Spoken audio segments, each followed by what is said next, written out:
బొండు మల్లెలకు సద్భూరి సౌగంధ్యంబు చెరకుగోలకు సమంచిత మధురిమ కంఠీరవమున కుగ్ర ప్రభావ సమృద్ధి ఎంచకు పాలు నీరెంచు నేర్పు గండు కోయిలకు జక్కని కలధ్వని లీల ప్రహ్లాదునకు హరిభక్తి నియతి మలయానిలమునకు లలిత శీతల వృత్తి వానికి ప్రాచుర్య వర్ణనంబు నీకు వితరణశీలంబు లోకమెల్ల బొగడుచుండగా దోడనె పుట్టె నౌర మత్స్య కులదీప దివ్య మన్మద స్వరూప పరమ గుణధామ కృష్ణ భూపతి లలామ.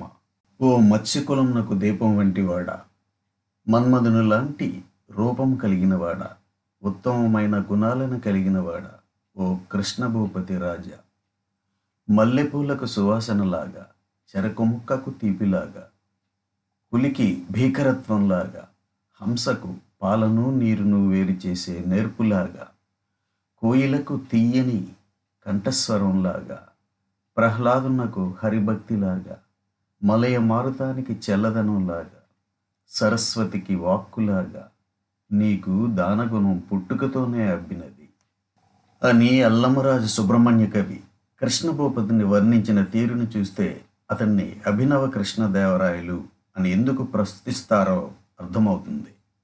1వ లింగ భూపతి కాలంలో విజయనగరం మీద తిరుగుబాటు, జగన్నాథ్ భూపతి కాలంలో కరువు కాటకాలు, 2వ లింగ భూపతి కాలంలో గుళ్ళు గోపురాలకు ప్రాధాన్యత ఇయటం వలన కృష్ణ భూపతి కాలంలో మాత్రమే మనకు సాహిత్య సేవ కనిపిస్తుంది. మరి అతని కాలంలో జరిగిన సాహితీ సేవను గురించి తెలుసుకుందామా? 1834లో హరిహర భూపతి మరణం తర్వాత అతనికి సంతానం లేకపోవటం వల్ల అతని సోదరుడు కృష్ణ భూపతి రాజై 1875 వరకు 41 సంవత్సరాల పాటు మాడుగుల జమీందారిని పాలించాడు. హంపి విజయనగరానికి కృష్ణదేవరాయలు ఎలాంటి వాడో మాడుగుల సంస్థానానికి కృష్ణభూపతి ఎలాంటి వాడిని ప్రతీతి. కృష్ణభూపతి స్వయంగా సంస్కృతాంధ్రములలో గొప్ప పండితుడు, కవి మరియు కవి పోషకుడు. ఇతని ఆస్థానం కవులతో పండితులతో అలరారేది. ఆస్థాన కవులనే కాకుండా ఇతర కవులను పండితులను కూడా పిలిచి సత్కరించే సంప్రదాయం పాటించేవాడు. మాడుగుల సంస్థానం యొక్క ఆస్థాన కవి పండితుల్లో మంత్రిప్రగడ సూర్యప్రకాశ కవి 1808 1873 ముఖ్యులు. ఈతడు కృష్ణార్జున చరిత్ర అను ద్వర్ది కావ్యం రాశాడు. ఇది చాలా విలక్షణమైన కష్టభరితమైన సాహిత్య ప్రక్రియ. ఒకే కావ్యానికి 2 అర్థాలు వచ్చేలా రచిస్తే దాన్ని ద్వర్ది కావ్యం అని పిలుస్తారు. వేములవాడ భీమకవి రాసిన ద్వర్ది కావ్యం లభ్యం కాకపోవడంతో పింగళి సూరన రాసిన రాఘవ పాండవీయమే తొలి ద్వర్ది కావ్యంగా నిలుస్తున్నది. ఇందులో విశేషం ఏమిటంటే ఒకే పద్యంలో రామాయణము మహాభారతం సమాంతరంగా చెప్పబడుతుంటాయి. పదాలకుండే నానార్థాల వలన ఇలా ఒకే మారు 2 కథలను చెప్పడం జరుగుతుంది. ఎంతో పాండిత్యం ఉంటే తప్ప ఇది సాధ్యం కాదు. వేములవాడ భీమకవి పింగళ సూరన తరువాత రామరాజభూషణుడు, కృష్ణాధ్వరి వంటి వారు ఈ ద్వర్ది కావ్యాలను రాశారు. దక్షిణాంధ్ర యుగంలోనూ ఆధునిక యుగంలో కూడా ఈ ద్వర్ది కావ్యాలు వచ్చాయి. అలాంటి ద్వర్ది కావ్యాన్ని కృష్ణభూపతి ఆస్థానానికి చెందిన మంత్రిప్రగడ సూర్యప్రకాశ్ కవి రాయటం విశేషమే కదా. కృష్ణార్జున చరిత్ర అనే ఈ ద్వర్ది కావ్యంలో పారిజాతాపహరణము, సుభద్రా పరిణయం అనే 2 కథలు సమాంతరంగా సాగుతుంటాయి.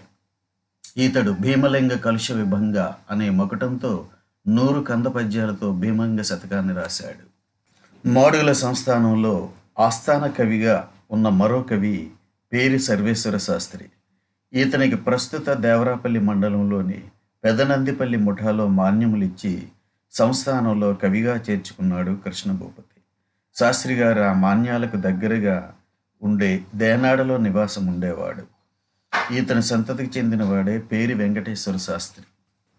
మాడుగుల సంస్థానంలో సంస్థాన పండితుడిగా ఇంద్రగంటి గోపాల శాస్త్రి ఉండేవారు. ఈయన వంశంలో ప్రముఖుల పేర్లను వింటే మీరు ఆశ్చర్యపోతారు.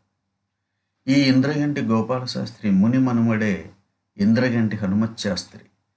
ఇంద్రగంటి హనుమత్ శాస్త్రి కుమారుడే ఇంద్రగంటి శ్రీకాంత శర్మ. ఇంద్రగంటి శ్రీకాంత శర్మ కుమారుడే ఇంద్రగంటి మోహనకృష్ణ.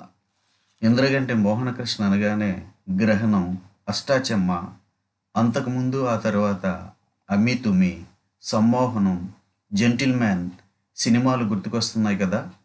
ఇక ఇంద్రగంటి శ్రీకాంత్ శర్మ అనగానే ప్రముఖ కవి, రచయిత, ఆకాశవాణి కళాకారుడు. ఆంధ్రజ్యోతి వారపత్రికకు సబ్ ఎడిటర్‌గా ఆయన మనకు గుర్తుకొస్తారు. అలాగే సినీ గేయ రచయితగా కూడా ఈయన కొన్ని పాటలు రాయటం విశేషం. ఆ తర్వాత ఇంద్రగంటి హనుమత్ శాస్త్రి అనగానే దక్షారామం ఖండకావ్యం గుర్తుకొస్తుంది. ఇంద్రగంటి బాల్యమంతా మాడుగుల్లోనే గడిచిందంటే మనకు వినటానికి ఆనందంగా ఉంటుంది కదా! వీరి గురించి విడిగా ఎపిసోడ్లు చేసే అవకాశం ఉంది గనుక ప్రస్తుతం ఇంద్రగంటి గోపాల శాస్త్రి గురించి మాత్రమే చర్చిద్దాం. తూర్పుగోదావరి జిల్లాలోని కోటపల్లి కోటలో పుట్టిన ఇంద్రగంటి గోపాల శాస్త్రి గోదావరిలో ఈత కొట్టి ఇంటికి వచ్చినప్పుడు తల్లి మందలించిందని కాశీ పారిపోయాడు.